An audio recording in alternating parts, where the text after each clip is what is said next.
Di samping New Zealand menjadi juara memerintah tempat-tempat yang sering dilupakan oleh orang-orang di peta dan juga negara merdeka kemerdekaan ini, tidak berlaku melalui satu peristiwa seperti Amerika Syarikat, tetapi melalui proses reformasi selama satu abad. Dan sepanjang abad ini, ramai yang cukup yakin bahawa New Zealand akan menjadi sebahagian dari Commonwealth baru Australia dengan cara yang sama seperti Quebec yang jelas akan menjadi sebahagian dari Kanada, atau Bombay jelas akan menjadi sebahagian dari India. Tetapi seperti anda ketahui, ini tidak pernah berlaku.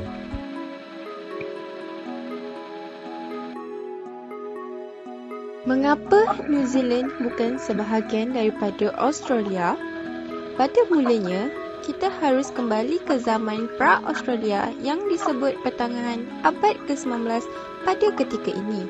Pada masa ini, Australia bukanlah satu jajahan tetapi sebaliknya 6 jajahan. British adalah yang menjadi perhatian dan sebahagian daripada kolektif koloni. Dua yang lain adalah Fiji, dan setiap jajahan New Zealand mempunyai ekonomi yang berbeza dan tersendiri.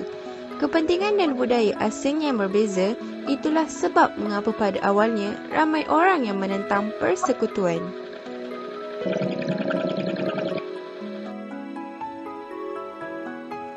Keadaan mulai berubah apabila Jerman mula melihat wilayah itu, dan ini menjadikan 8 jajahan itu gementar ataupun gugup.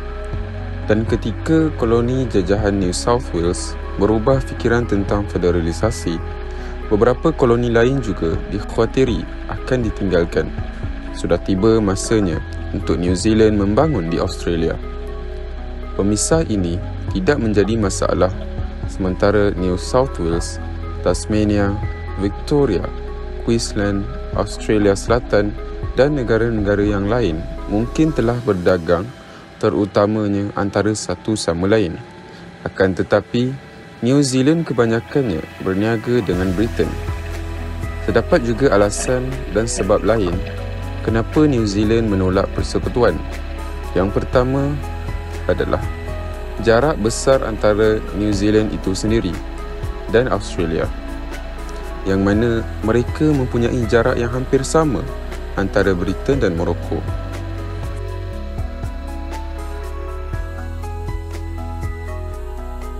Isu lain adalah bahawa penyusunan dokumen-dokumen persekutuan Australia dilakukan dan ditulis oleh orang yang tinggal di Australia, yang mungkin terdengar dan kelihatan sangat jelas, tetapi New Zealand dan Fiji tidak diberi banyak peluang atau kesempatan untuk menyumbang dalam perbincangan, dan dengan itu akibatnya mereka sebahagian besar dipandang sebagai tempat yang akan ditambahkan ke Australia sebagai lawan dari bahagian dasar yang mengecewakan banyak orang New Zealand yang ingin dilihat sebagai setara, dan kekurangan pertimbangan untuk membezakan New Zealand inilah yang kebanyakannya mensia-siakan peluang untuk menjadi penyokong Australia.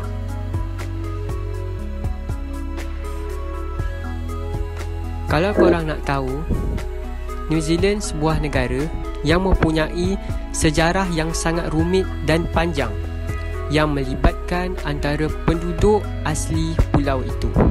Antara penduduk asli pulau itu ketika itu adalah orang Maori, Pakeha dan peneroka Eropah yang melahirkan rasa kebimbangan dalam diri mereka.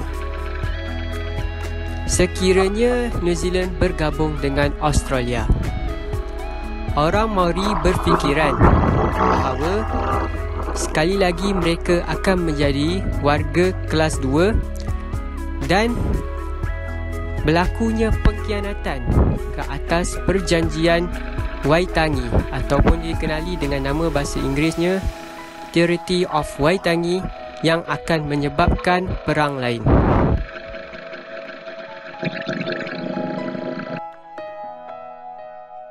Ada alasan yang wajar untuk memecahnya, kerana rancangan perlembagaan tersebut secara jelas menyatakan bahawa orang asli harus diperintah oleh orang kulit putih.